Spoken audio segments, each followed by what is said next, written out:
pertama konsep pemberdayaan. Ya, ini konsep pemberdayaan. Jadi saya ingin benar-benar melibatkan partisipasi publik menjelang ulang tahun Cimahi yang ke-23 nih. Alhamdulillah so far so good. So far so good. Zaman Pak Ito 2002 definitif begitu ya. Sehingga saya tahu persis ya, kita harus benar-benar memanfaatkan peluang yang diberikan oleh negara. Van der Magot juga beliau. Okay. Kalau beliau bilang bisa dicek. Kalau ada yang bilang Cimahi nggak ada perubahan, kemana wae mana?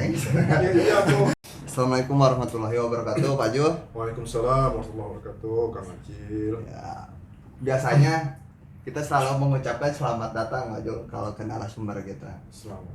Karena mungkin podcastnya di tempat kita. Okay. Karena kita sekarang datang ke DPR, jadi kita agak kaku lah begitu ya. Karena biasanya Pak Jul izin, ya mungkin bukan sekali dua kali lah kita bertemu. Kalau teman-teman menyebutnya kita parlemen jalanan kan gitu. Nah, sekarang kita main ke gedung-gedung parlemen kan gitu. Jadi Pak Jul gimana, sehat? Alhamdulillah. Semoga Pak Jul selalu diberikan kesehatan ya, Pak. Amin. Pak, pertama-tama sih yang ingin kita ucapkan terima kasih telah memfasilitasi kita dalam kegiatan hal ini. Karena tentunya kegiatan ini kita mencoba menyesuaikan dengan perkembangan zaman, sehingga ya segala informasi apa yang dilakukan oleh DPRD secara parlementer di Kota Cimahi itu juga ternilai baik Pak. Sama itu. Kedua, Pak Jul, kita ingin diskusi nih sama Pak Jul. Oke. Dari anak muda tanpa backingan. Siap. Karena ya kita nggak punya siapa-siapa Pak Jul selain Allah Subhanahu Wa Taala ya. Mantap. Semoga ke depan kita punya Pak Jul kan. Amin. Nah, Pak Jul ingin ada beberapa yang kita tanyakan pertama soal Cimahian. Apa sih yang ketika berbicara soal Kota Cimahi, apa yang terbesit di pemikiran Pak Jul sebagai Ketua DPRD Kota Cimahi? Ya, pertama alhamdulillah Cimahi ya sejak jadi otonom ya sesuai dengan harapan masyarakat. Kalau saya lihat secara umum ya, pasti harapan masyarakat itu bukan berarti tanpa ada kekurangan ya ataupun permasalahan gitu ya. Artinya sejak kita otonom Cimahi 2001 itu ya kita sudah bisa membuktikan ya, di masyarakat pembangunan ya sesuai dengan harapan masyarakat ya, dibandingkan kalau kita tidak otonom. Jadi yang harus disyukuri pertama adalah status Cimahi ini menjadi kota otonom, itu harus disyukuri. Ya, saya ingat karena saya secara pemerintahan mah formalnya saya 2004 menjadi anggota DPRD-nya. Tapi sejak saya 2001 menjadi ketua partai ya di Cimahi, maka saya juga dilibatkan dalam pembahasan di Bapeda zaman Pak Ito 2002 definitif begitu ya. Sehingga saya tahu persis ya kita harus benar-benar memanfaatkan peluang yang diberikan oleh negara menjadi kota otonom ya dengan segala keterbatasan yang dimiliki oleh Cimahi. Keterbatasannya jelas ya, kan ada diawali dengan sebuah kajian akademis ya dari beberapa universitas ya, yang saya baca detail itu yang Unpad terakhir ya sebelum Cimahi berdiri itu ya, dengan keterbatasan Cimahi 3 kecamatan ya hanya 40 km persegi luasannya, penduduknya pun juga cukup padat, ukuran padatnya mah gitu ya. Nah itu diprediksi oleh kajian Unpad saat itu sebelum kita otonom itu kalau salah urus ini akan menjadi kota kumuh begitu ya. Sehingga memang rekomendasi itu menjadi sebuah pecutan lah ya, menjadi cambuk buat kita saat itu ya agar benar-benar ya Cimahi yang diberikan kesempatan otonom ini ya bisa kita lakukan dengan baik. Nah begitu. Jadi yang harus disyukuri adalah status otonomnya. Masih status kota hari ini. Status kotanya, alhamdulillah tidak degradasi, tidak jadi kumuh dan secara umum ya masyarakat menilai, kami juga di DPRD sebagai wakil masyarakat juga menilai ya so far so good lah. Nah, So far so good begitu ya. Ada bukti-bukti baik secara fisik ya betul. maupun non fisiknya dari pembangunan yang sudah kita lakukan sejak 2001 kita otonom. Berarti sudah kita mau menjelang ulang tahun Cimahi yang ke-23 nih. Alhamdulillah so far so good lah. So far so good lah. Ya kalau kemarin kita bikin simposium pemuda Selatan Pak Jo. Oke. Terkhusus pemuda dari Cimahi Selatan. Ya. Ada yang mengatakan Bung Agnan lah kalau kita sebut Ketua Karang Taruna Lui Gajah. Oke. Van der Magot juga beliau. Oke. Beliau bilang bisa dicek kalau ada yang bilang Cimahi nggak ada perubahan, kamana wae maneh. Iya, Bu. Betul. Setuju saya tuh, Bang. Kamana wae maneh kan kita Betul. lain orang Cimahi kan. Nah, kurang lebih Bung Agnan bilang seperti itu karena memang mungkin salah satu alasannya kita harus bersyukur ketika Cimahi masih berstatus kota. Yes. Karena yang dengan 3 kecamatan dan mayoritas bukan mayoritas hampir 30% militer mungkin. Betul. Cukup sulit untuk manajemen itu sepertinya. Betul. Tantangan luar biasa. Kalau saya pernah pelajari Pak Jul, karena kebetulan saya pernah melakukan penelitian juga. Ini mirip-mirip Kota Batu kali ya, Kota Batu yang di Malang lah. Hampir sama ya, apple to apple lah, cuma mereka punya sumber daya alam, Betul. ya punya brand wisata yang sudah eksis. Ya. Kita enggak. Betul. Itu aja. Perbedaannya kalau mereka 30% itu hijau oleh hutan, kita 30% hijau oleh TNI kan. Betul. Beda-beda tipis lah Pak Jul. Nah, ini Pak Jul yang bagi saya berarti anak muda hari ini di kota Cimahi yang notabene mungkin mayoritas hari ini perlu bersyukur atas pemimpin pendahulu kita ya, karena yang telah menghantarkan saking nyamannya Cimahi hari ini kita sulit untuk merantau Mas. Jadi ke Jakarta setik, aduh betah di Cimahi, makanya jadi betah di Cimahi karena memang termasuk saya pribadi kita orang Cimahi. Setelah dapat jodoh orang Cimahi, tinggal di Cimahi, ya saya lupa tuh dengan daya tarik Jakarta. Oh iya betul. Asal saya begitu Iya. ya, udah nggak terlalu tertarik gitu. Dan mungkin sejuknya Bandung hari ini malah adanya di Cimahi ya Pak Jo. Betul. Karena udah mulai macet, panas kayak gitu. Ya. Pak Jo, ada beberapa nih lagi soal kota Cimahi lah yang ingin saya sampaikan. Ya. Apa yang ingin Pak Ajul lakukan di hari ini dan ke depan lah gitu. Ketika Pak Ajul sebagai warga kota Cimahi lah, apa sih yang ingin Pak Ajul berikan ke depan? Ya kalau saya lihat sekarang yang masih terasa kurang dan menjadi harapan ya ketika saya turun menemui masyarakat baik di Pak RW begitu ya, di antaranya adalah tolong libatkan kembali, libatkan lagi, tingkatkan ya keterlibatan mereka di dalam pembangunan. Ya, saya pikir ini modal besar harusnya.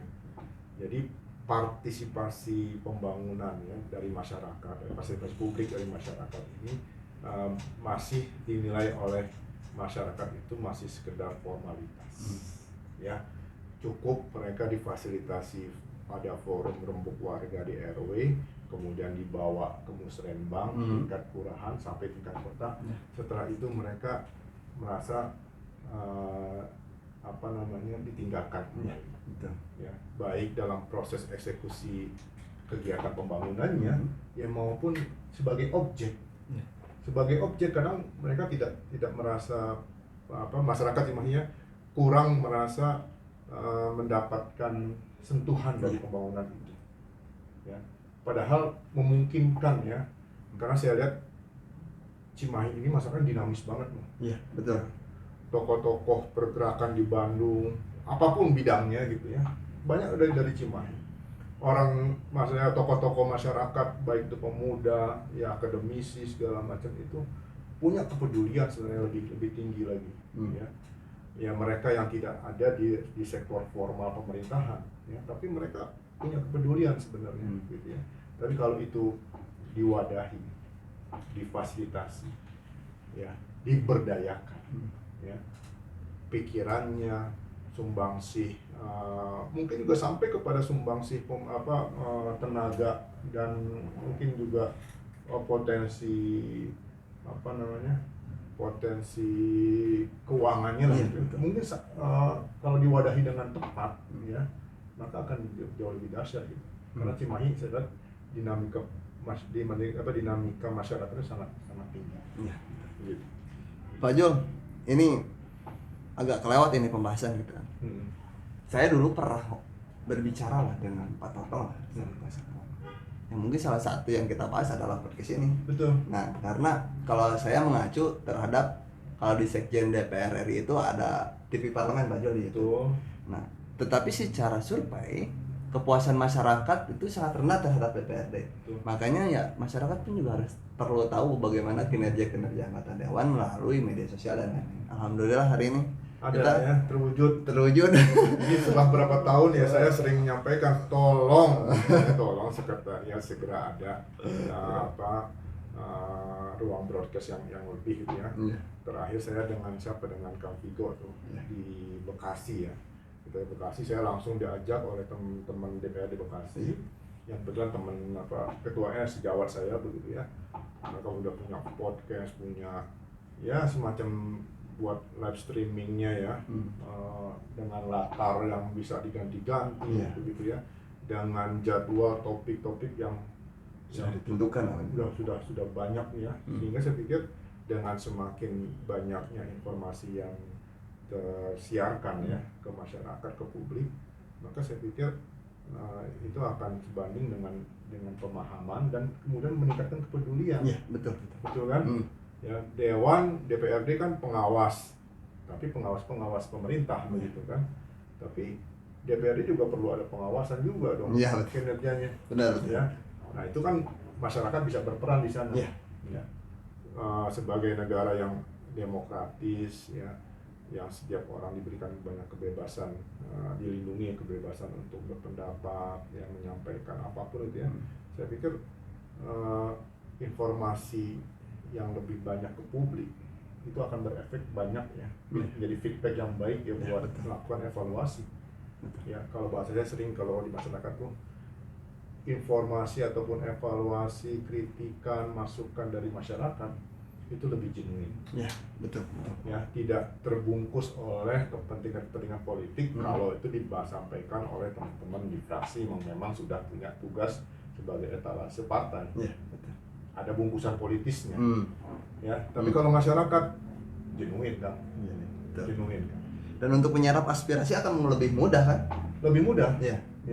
Karena kalau hanya mengandalkan formal saat reses, ya, yang hanya 3 kali dalam setahun dengan waktu yang singkat, begitu ya. Dan biasaan kita kalau formal masyarakat juga nggak terlalu banyak itu bicaranya, ya. Dalam pengalaman saya reses, ya berarti ini tahun ke-15 saya reses gitu ya. Itu ya paling-paling cuma kesempatan 2-5 yang menyampaikan begitu ya. Itu pun kadang nggak tepat, ya nggak tepat, nggak sesuai dengan konteksnya, ya. Tapi kalau saya selalu menyertakan juga dengan yang tertulis, ya karena bisa jadi masyarakat enggan menyampaikan secara langsung dan segala macam ya, tapi tertulis ada. Nah saya pikir kalau forum-forum masyarakat itu ada ya, hearing kita pun bukan hanya di kantor DPRD ketika pembahasan tertentu, tapi kita hearing pun bisa kita lakukan di masyarakat, itu akan banyak masukan-masukan yang bisa kita tangkap. Gitu. Pak Jo, ada sedikit lagi nih dinamika di DPRD hari ini, DPRD Kota Cimahi seperti apa sih Pak Jo? Ya, di tahun politik nih. Kalau sekarang kayaknya sudah lagi masa-masa berakhirnya periode 2019-2024 ya. Bahkan sebagian sudah ada yang definitif tidak melanjutkan ya, menjadi wakil rakyat di sini, ada sebagian yang tetap lanjut. Konon kabarnya berapa ya? 25 atau 30-an, 25-an ya yang lanjut gitu ya. Berarti 20 yang tidak lanjut. Ya. Berarti kan ini suatu yang bagi saya mah sebuah harapan, sebuah harapan ya. Perubahannya akan lebih besar. Betul. Ya kan? Karena lumayan tuh 20 orang baru nanti gitu ya. Jadi bandingkan dengan sebelumnya itu kita 33-an atau 35 itu yang lama incumbent gitu ya. Yang baru masuk lagi, sehingga ya perubahannya nggak terlalu signifikan lah. Nah sekarang kondisinya ya lebih banyak ingin menuntaskan lah ya PR-PR yang tertunda. Kami tadi sudah bicara dengan Pak Wali Kota ya, PJ Pak Diki ya, kita sepakat untuk menuntaskan APBD perubahan 2004 itu di periode ini. Jadi sebelum 24 Agustus. 24 Agustus. Ya kenapa? Karena ya dalam penganggaran kami 2024 ini ada sebagian OPD, sebagian SKPD itu yang menganggarkan di 10 bulan. Nah, bayangkan kalau pembahasan APBD perubahan 2004 ini dibahas oleh yang baru. Ketika mereka dilantik katakan 25 Agustus nanti, ya, itu ada proses politik dan ada proses transisi yang cukup lama, sekitar sebulan lebih biasanya. Ada pembentukan alat kelengkapan dewannya, ya, yang kemudian ada menunggu SK pimpinan dari masing-masing partai. Ya, 4 partai yang sekarang nanti akan ada pimpinan kan PKS, Golkar, ya, PDIP dan Demokrat. Ini ditentukan oleh DPP-nya. Kan ada proses politik di sini. Ya, pengalaman kita nggak kurang dari 1 bulan itu untuk proses itu. Lambat, bayangkan kalau itu dilakukan oleh periode yang baru ya 2024-29 sangat mungkin APBD perubahan nggak bisa dieksekusi.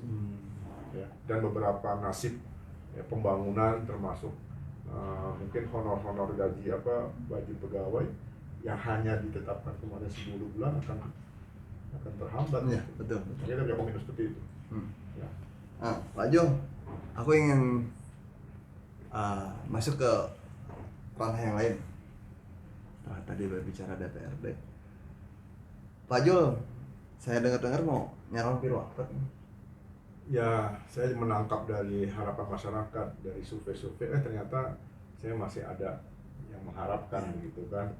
Ya, kita coba aja lah ya. Kita coba aja. Terakhir aku lihat sih surveinya 13% kurang lebih. Ada 13%, ada survei terbaru nih. Ada survei terbaru yang sekarang dirilis oleh lembaga di Unpad nih. Ya. IPO nih. IPO. Baru dirilis. Berapa persen kira-kira Pak Jo? Nomor 2 lah. Nomor 2. Jadi makin pede kayaknya. Makin pede. Makin pede. Nah, kalau Pak Jo calon jadi wali kota, apa ya gagasan apa Pak Jo yang akan dibawa gitu? Yang pertama, konsep pemberdayaan. Ya, jadi konsep pemberdayaan. Jadi saya ingin benar-benar melibatkan partisipasi publik, ya, baik yang ada di wilayah itu yang oleh Pak RT, Pak RW begitu ya, itu pun harus benar-benar diangkat dengan segala macam kelengkapan kepengurusan di tingkat wilayah kan, ada karang tarunanya, ada PKK-nya, ya, dan segala macam posyandu, pospindu, segala macam lah, gitu ya. Itu tingkat wilayahan. Yang kedua, pemberdayaan segmen masyarakat yang sudah terorganisir, baik mereka di dalam organisasi yang berbadan hukum atau yang sudah punya hierarki sampai ke tingkat pusat, ya, KMPIK, gitu kan, KONI, ya, MUI, Pramuka dan segala macam lah, ya, termasuk organisasi yang lokal, ya, yang mereka berkumpul, yang memang diberi hak ya oleh konstitusi kita, kemudian mereka ingin berkontribusi. Nah, untuk bisa ya kita berikan ruang pemberdayaannya. Ya, betul. Ya, nah itu satu pemberdayaan. Yang kedua, keberpihakan kepada yang lemah. Ya, bahasa saya sederhananya begini kan. Kalau masyarakat yang ekonominya menengah ke atas, ya, yang menengah ke atas, itu mereka nggak butuh banget bantuan dari pemerintah. Karena mereka sudah bisa mandiri, hidupnya bisa mandiri. Ya. Yang dibutuhkan oleh mereka ya ke middle up nih, kalau menengah ke atas itu hanya keamanan, kenyamanan, begitu kan dalam hidupnya kan. Mereka nggak peduli dengan beas ayah itu kan anjing, ya, mahalnya BBM, mahalnya sembako, mereka nggak terlalu peduli. Nah, mereka mampu. Ya. Tapi ya masyarakat yang menengah ke bawah, yang rentan sekali dengan kebutuhan pokok, ini yang harus dibantu. Jadi keberpihakan APBD keberpihakan pemerintah untuk membantu mereka itu harus menjadi hal yang paling penting. Dalam konteks pemberdayaan berarti. Dalam konteks bantuan. Bantuan. Ya. Kemudian ini akan berdampak kepada ya 3 hal indeks pembangunan manusianya kan, pendidikan, kesehatan dan ekonomi ya, daya belinya kan. Kan mereka kalau mereka dibantu kan, itu dengan sendirinya angka-angka itu akan naik. Gitu. Kenapa? Karena yang middle up tadi menengah ke atas tanpa ada peran serta pemerintah, ya, pasti mereka bisa mandiri untuk hidupnya. Begitu. Ya. Cimahi alhamdulillah IPM-nya sudah 79 poin ya, 79, sekian. Sudah tinggi ya, di atas rata-rata Jawa Barat. Ya. Tapi realitas di lapangannya masih banyak. Ya, masyarakat yang butuh bantuan pemerintah ya untuk memenuhi 3 aspek tadi, pendidikannya, kesehatannya, sama daya belinya. Apalagi Cimahi yang kemarin kota industri ya kena COVID sangat berdampak ya, sebagian industri kolaps ya, kemudian PHK bermunculan sehingga tingkat pengangguran terbuka Cimahi kan ya 12%-an itu. Luar biasa gitu. Ya, ini harus diselesaikan. Ya harus ada turun tangan pemerintah untuk membantu menyelesaikan itu. Ya, minimal dari 3 aspek tadi. Ya, pasti mereka membutuhkan pendidikan. Karena ya buat makan aja susah. Ya, pasti mereka membutuhkan ya, kesehatan. Ya, walaupun sekarang Cimahi alhamdulillah hampir 99% sudah tercover dengan BPJS. Jadi angka kepesertaan BPJS sudah bagus. Ya, betul. Kenapa? Karena kita alhamdulillah punya kebijakan masyarakat yang perlu dibantu iurannya, ya kita bantu dan terus meningkat setiap tahun APBD kita untuk membayar iuran ya beserta BPJS yang kita tanggung oleh Pemda. Alhamdulillah Kang ya. Jadi itu gagasan yang bagi saya bagus lah Kang. Karena kenapa bagus? Punten Kang. Ada beberapa yang kita baca, ada yang mau menyediakan lahan parkir, bahkan banyak masyarakat Cimahi yang mengeluhkan harus ada bioskop, mall dan lain-lain. Bagi saya, antum kurang bergaul dengan kehidupan yang lebih perih di bawah lah gitu. Yang realnya. Iya. Karena gimana ya? Saya berasal dari anak guru Kang. Yang memang walaupun ibu dan bapak saya guru, tapi saya tidak pernah dimanjakan gitu maksudnya. Sampai pada akhirnya survive, sampai kuliah bayar sendiri. Ya harus gaul merasakan dulu bagaimana perihnya itu baru ngomongin gagasan yang gimana gitu. Itu kan kebutuhan tersier ya. Ketika masyarakat sudah bisa memenuhi kebutuhan pokok dan sekundernya, ya hiburan, bioskop ataupun ya mal-mal segala macam, itu dengan sendirinya akan terwujud dan itu nggak perlu oleh pemerintah. Betul. Ya, swasta atau investor ketika melihat kebutuhan itu dengan sendirinya akan berinvestasi itu. Sepakat ya. Saya itu. Ya, tapi kan kalau pemerintah urusannya lah masyarakat dulu nih. Ya. Kalau bagaimana sempat mereka ingin nonton di bioskop gitu ya, ataupun mau main ke mall, kalau mereka membuat kehidupan yang pokoknya saja masih sulit. Ya enggak? Betul. Itu kok biarkan aja sudah. Ya, tadi yang mandiri, middle up, ketika investor ya pebisnis itu melihat peluang itu dengan sendirinya jalan kok. Nggak perlu pemerintah. Ya, kita lihat sekarang Cimahi. Ya, sepanjang jalan Raya Cimahi ini aja. Ya. Kan setiap tahun pasti ada perubahan. Ya, dulu muncul makanan teh yang Jepang namanya teh bento. Kemudian Pizza Hut, burger, macam Ricis itu dengan sendirinya. Betul. Karena siapa? Pasti investor, pembisnis akan menangkap peluang itu ketika kebutuhan itu sudah selesai. Iya, sepakat ya. Ya, jadi itu dia kan urusan private dong. Iya. Kan negara ini harus berbagi dong. Kita pentahelisnya jalan dong. Betul. Ya jangan pemerintah ikut-ikutan juga berbisnis di sana. Sembari urusan yang mendasar dari masyarakat yang membutuhkan itu belum selesai. begitu kalau saya pendekatannya. Nah, saya tadi karena Pak Jul menyinggung pendidikan, Pak Jul. Tadi saya sempat terbesit, kita pernah diskusi dengan anaknya almarhum Bapak itu, Indra Sukmana. Ya. Kita sempat menanyakan, dulu kita bukan dalam artian mengagungkan ataupun menjilat, tetapi kita harus fair dalam bentuk mengapresiasi prestasi lah. Ya. Dulu Cimahi ini terkenal sebagai kota animasi lah begitu. Betul. Hari ini Cimahi ini nggak punya roadmap-nya kemana. Betul. Gitu. Inilah saya pikir ya, karena tidak kebersinambungannya sebuah rencana pembangunan. Ya, memang ini konsekuensi dari sebuah pilkada ya. Ya. Tapi kalau oleh negarawan lah gitu ya, dia sudah selesai dengan masalah pribadinya gitu ya, dia akan terus ya mempertahankan mana yang baik gitu ya, mana yang kurang-kurang dihilangkan. Bukan artinya kemudian ganti kepemimpinan kemudian menghilangkan jejak-jejak semua yang pernah dilakukan. Ya.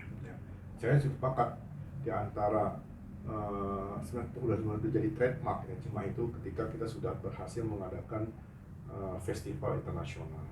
Ya, BIAF itu suatu prestasi luar biasa. Baros International Animation Festival itu kan udah nasional ya, dari Amerikanya ada, dari Jepang, Koreanya ada, segala macamnya. Bahkan perwakilan Silicon Valley juga pernah datang begitu. Ini sesuatu yang sebenarnya udah on the track dan kita sudah berhasil mengadakan event tahunan itu beberapa kali. Ya, tapi kok karena gara-gara sekedar penggantian urusan politik lah gitu. Kemudian itu jadi hilang. Betul, sepakat. Ya, makanya ini kita desak mengembalikan kembali. Kenapa? Itu sudah track yang benar. Karena Cimahi memang itu yang punya ya, SDM. Betul. Ya, SDM kita nggak punya sumber daya alam. Ya, mau gali-gali kumaha di Cimahi mah segitu-gitu. Mau kayak tambang gitu kan, mau kayak tambang ya. Mau diperindah kumaha juga, kita juga kemampuan wisata alam kita juga ya sakit sesuatu, nggak bisa macam-macam gitu. Tapi buat SDM kita bisa create keunggulannya kan, betul, gitu kan. Kita sudah punya dulu udah siapkan. BITC itu sejatinya kan memang buat itu, ya, memang buat IT, ya, dan teknologi yang senafas dengan itu. Kalau sekarang pun kan jadi sekedar sewa tenan kan, ya betul, ya dikontrak-kontrakin itu, ya per meter cuma berapa, jadi kayak properti, terus seperti itu. Ya kemana visi dulu kita Cimahi mau jadi smart city-nya, ya mau jadi kota animasinya. Nah, tapi alhamdulillah sekarang nih dengan kesadaran nasional mau ada Indonesia Emas 2045, ya, kemudian keputusan politik kita menjadi serentak pilkada, sehingga sekarang ini dipaksa. Ya. Kalau kemarin setiap daerah itu punya rencana jangka panjang yang berbeda-beda tahunnya, durasinya, ya. Sekarang kita sama, ya, dipatok pokoknya rencana jangka panjang baik dari pusat, provinsi, kota, kabupaten itu 2025, 2045, ya. Dan kemudian secara teknokratis udah selesai, tinggal muatan polisi boleh ditambah-tambahin oleh pimpinan politik hasil pilkada. Demikian juga RPJMD kan. RPJMD sekarang secara teknokratis itu dibuat oleh teman-teman Bapeda yang memang mereka fokus dan ahli planner gitu, ahli perencana semua begitu kan. Jadi teknokratis sudah selesai. Mungkin tinggal 1-2 bab saja yang tinggal ditambahin dari janji-janji politik hasil pilkada. Nah, sehingga secara umum roadmap ini nggak acak adat lagi gitu, ya nggak, kesinambungannya ada. Sepakat. Ya, kalau 1-2 gaya kepemimpinan, kemudian fokus tadi penyelesaian seperti yang disampaikan, kalau saya mah pengen pemberdayaan dulu sama selesaikan dulu masalah yang di bawah, gitu kan. Itu kan nggak akan banyak mengamalkan porsi ya APBD-nya, ya seperti itu kan. Makanya kemarin di diskusi kita itu Pak, bahwa uniknya kota Cimahi kita kota kecil dengan 3 kecamatan, tetapi termasuk kota terpadat di Indonesia kan? Betul. Salah satu yang terpadat. Betul. Makanya kita hanya punya keunggulan sumber daya manusia gitu. That's right. Makanya kata Indra waktu itu, solusinya adalah bagaimana Cimahi bisa mengikuti Silicon Valley. Ya. Pendidikan informal yang paling Betul. penting. Karena ya saya juga sepakat apa yang dikatakan Indra, karena kita berpaku terhadap omongan Rocky Gerung kan. Ya. Ijazah hanya bertanda kamu pernah sekolah, bukan kamu pernah berpikir kan. Makanya saya sepakat bahwa pendidikan informal itu mungkin hari ini lebih penting Pak gitu. Makanya saya minta ke Pak Ajo lah dimasukkan salah satu visi misinya ya pemberdayaan, betul, pemberdayaan bahwa pendidikan informal itu sangat penting untuk meningkatkan soft skill gitu. Makanya kita Cibabaru pernah bikin silabus pengen membuat kampung Jepang. Ketika Pare punya kampung Inggris, sekarang merambat ke Bandung, ke ITB ada juga kampung Inggris. Bandung juga ada Bandung ya. Inggris, betul. Kenapa kita nggak berbicara soal kampung Jepang gitu? Ya. Ya memang ketika berbicara bahasa kita belajar bahasa Jepang itu harus sama budaya ya Pak. Ke Cimahi ya, gitu. kan keren juga. Nah ya memang sesuai dengan apa ya kehidupan anak muda hari ini. Nah yang notabene kalau nggak Jepang, Korea. Ya betul, saya sepakat Pak. Belum kita bisa mengirim orang-orang di sana untuk kerja kan. Yang lebih ya mungkin secara pendapatan lebih menjanjikan. Betul. Karena salah satu anggota kita ya sudah berangkat Pak ke Jepang, insya Allah cuman menggunakan anggaran triwulan 1.800.000. Kita leskan dia untuk les bahasa Jepang sampai N4, N5. Kita kurang ngerti lah. Tetapi tahu berangkat. Gua berangkat ya gitu. lewat KPK ya. Iya. Tadinya sebelum berangkat kita pengen ngajarkan baru dah itu bahasa Jepang biar tahu. Adanya baru berangkat. Sini ada tukang jajang mantan kerja di Jepang. Iya. Makanya kemarin kita sempat diskusi dari jajang. Saya masih fast ya. Ya. Saya mengelola budi luhur juga demikian. Ya, Stikes salah satu muatan utamanya adalah bahasa Jepang. Paling banyak yang mengirim perawat ke Jepang karena tadi kebutuhan dari usernya orang Jepang itu terhadap perawat khususnya lansia sangat banyak. Betul. Nah, kita langsung tangkap itu aja. Jadi user langsung datang ke Stikes, ya kami menyiapkan gitu ya, bahkan kita punya kalau di Stikes ya kita punya juga program internasional, kelas internasional begitu. Dan Jepang. Jadi 1 semester mereka ke Jepang, setelah itu mereka bisa magang dan bekerja di sana. Kalau saya salah ada Jepang sama Arab ya. Betul. Soalnya saya cukup dekat lah. Kampung Jepang ya cocok karena memang daerah Cisepan berarti ya. Iya, karena dulu kan kita mau jadi daerah wisata ya. Iya. Nah, betul. Sehingga membuat Pok Darwis kan kita di sana. Betul. Nah, ya udahlah Pak, kita bikin silabus soal les bahasa Jepang, kita bikin kampung Jepang, jangan sampai kita jadi penonton di sini. Menarik. Seperti itulah Pak.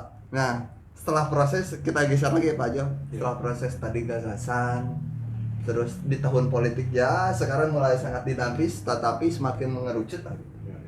Kira-kira Pak Jo sudah menentukan atau ingin sama siapa gitu untuk berbicara PKK? Ya, pertama kalau saya memahami kan ada ranah partai yang menugaskan. Tapi kalau ranah personal ya pribadi saya masih sangat berharap ya, berdampingan menjadi paslon itu dengan anak muda. Ya. Karena saya secara usia nggak bisa disebut anak muda, saya udah 55 begitu ya. Tapi saya mengerti sekali kebutuhan anak muda, karena anak-anak saya anak muda semua, dari umur 17 sampai umur 27, yang semuanya terserap dengan baik kebutuhan mereka oleh saya gitu ya. Tapi eksekusi di lapangan nggak mungkin, kan saya nggak mungkin bergaya anak muda. Iya. Ya. Jangan dimudah-mudahkan. Nggak bisa. Ya. Karena nggak sesuai dengan karakter saya yang apa adanya. Betul. Ya.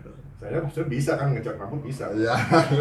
Tapi iya, tapi bukan karakter saya begitu ya, untuk tidak apa adanya gitu ya. Kalau kata teman kita mah ABG anak baru gocap ya, Pak. Iya, baru gocap.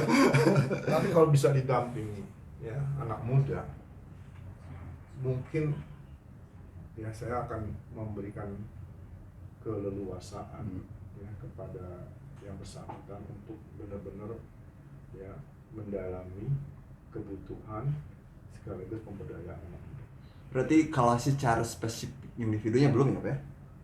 Sudah banyak bicara sih. Bicara. Iya, Siap. sudah banyak bicara sih. Bawa aja Septian Anggi kan?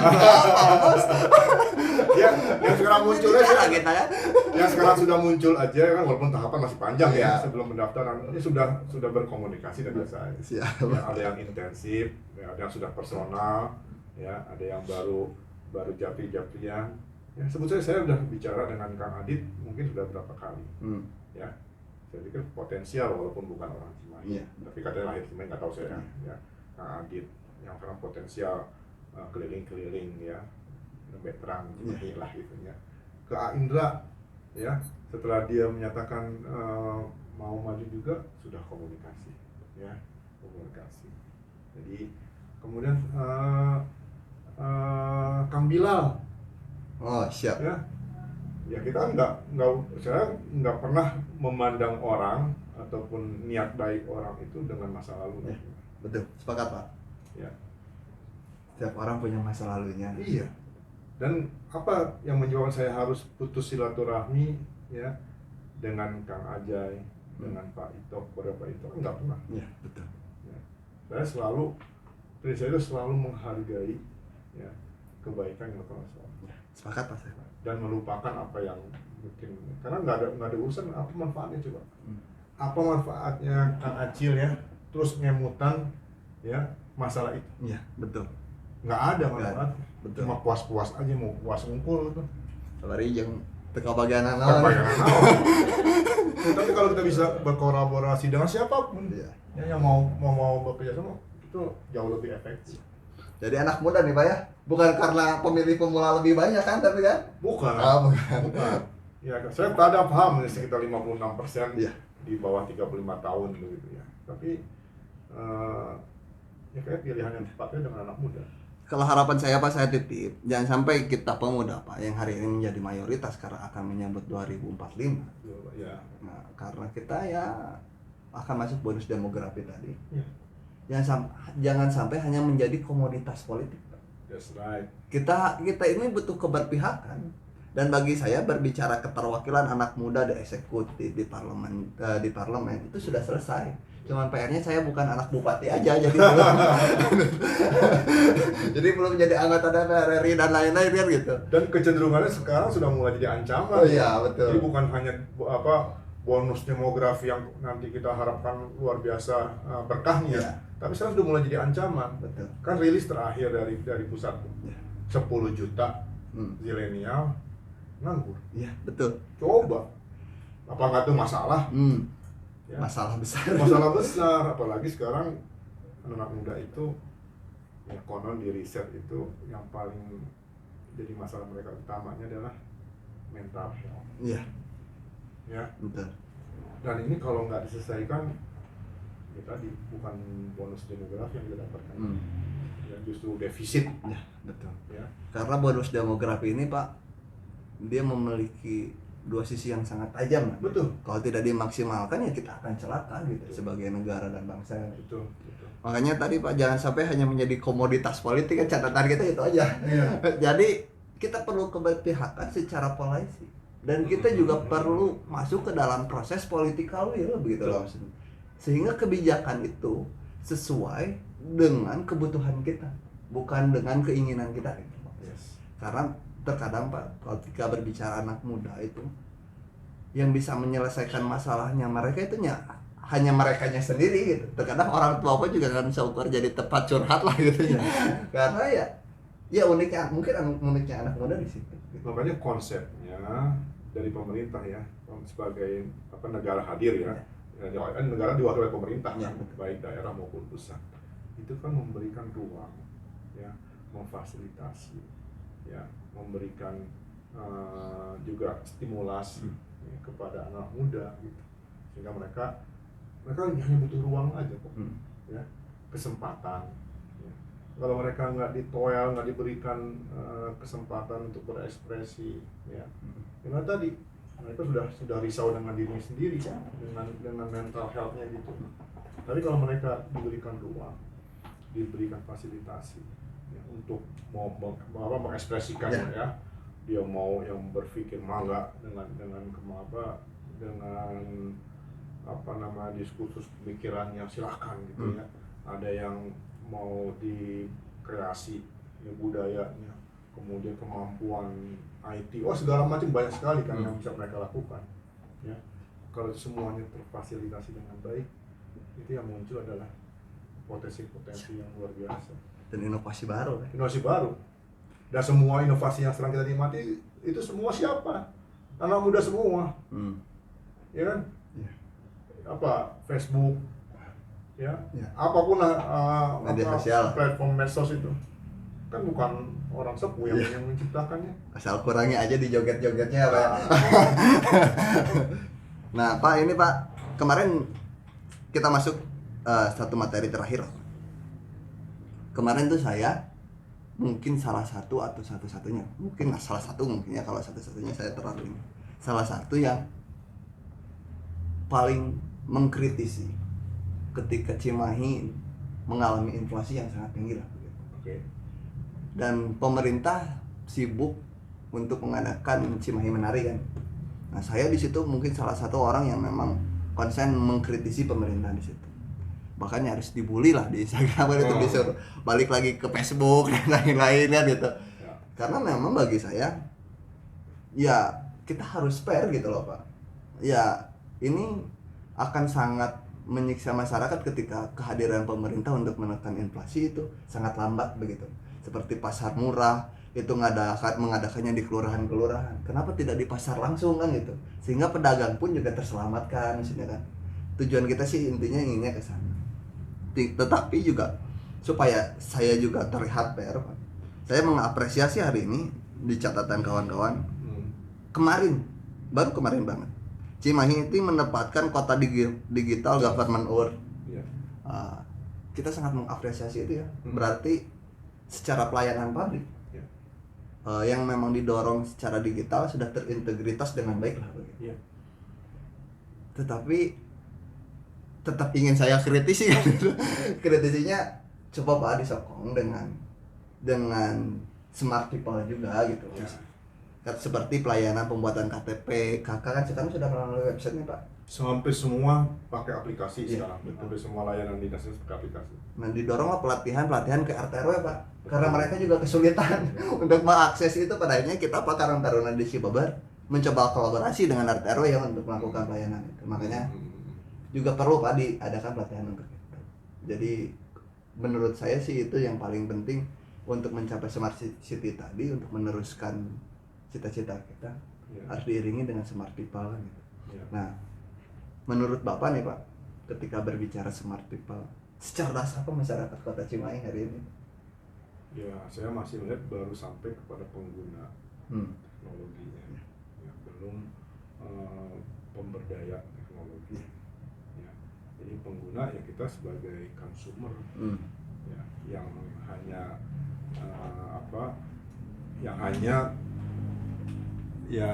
yang banyak untungnya adalah providernya lah, ya, atau penyedia jasa IT-nya. Kita hanya pengguna. Setiap kuota yang kita gunakan ya sudah ambil begitu kan. Nah, harusnya sudah sampai kepada pemberdaya teknologi itu.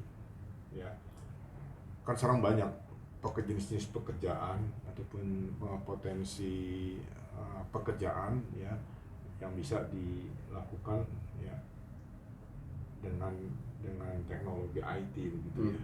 IT. Jadi saya pikir harus didorong gitu. Ya. Walaupun IT bukan satu-satunya ciri smart people gitu ya, smart city bukan, tapi itu komponen penting. Ya, nggak bisa dipisahkan karena sekarang era kita adalah era IT gitu ya. Nah, yang paling penting juga nanti adalah mindset gitu ya, mindset dari masyarakatnya ini gitu, siap nggak dengan smart city-nya ya. Ini butuh edukasi. Saya pikir ini bagian tanggung jawab dari pemerintah.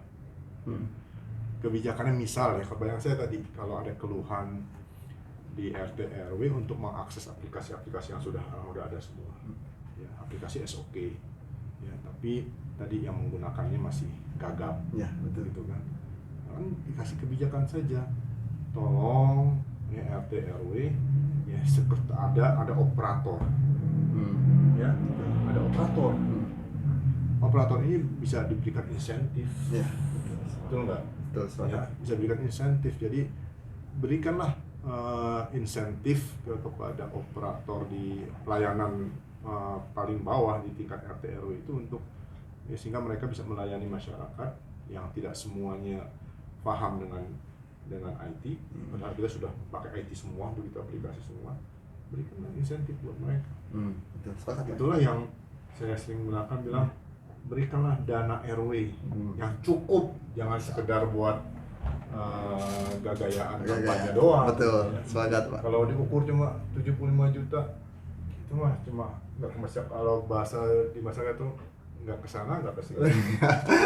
Ya kan? Ya, betul. Tapi kalau gagasan saya yang 200 juta itu, Iya. ini kan genuine saya ya. Betul. Belum ada ngomong gitu kan? Belum Pak. Sepakat saya itu. Belum ada kan ngomong gitu kan? Siap-siap jadi calon ketua Iya. RW. Betul. Bagaikan ya dengan banyak yang tidak bentuk kemungkinan adanya masalah penggunaan dana desa yang diberikan 1 miliar lebih oleh pemerintah pusat ke desa-desa gitu ya. Tapi kan jauh lebih banyak desa yang berdaya dengan itu. Ya, betul. Karena dia bisa langsung memikirkan. Ya. Karena sudah terjamin tiap tahun ada.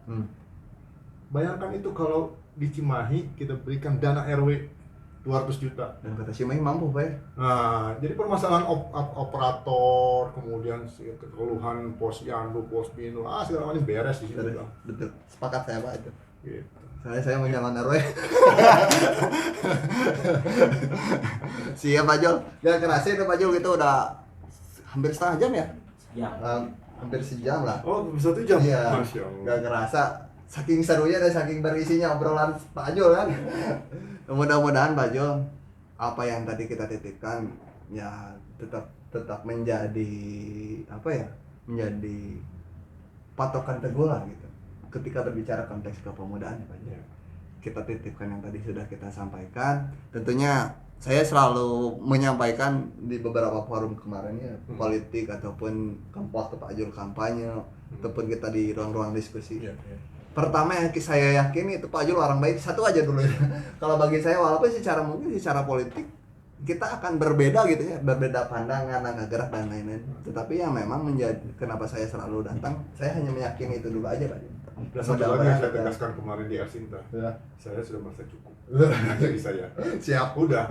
Mantap. Kalau dengan cukup kan saya udah nggak punya pikiran mau ngomong apa lagi. Iya, benar.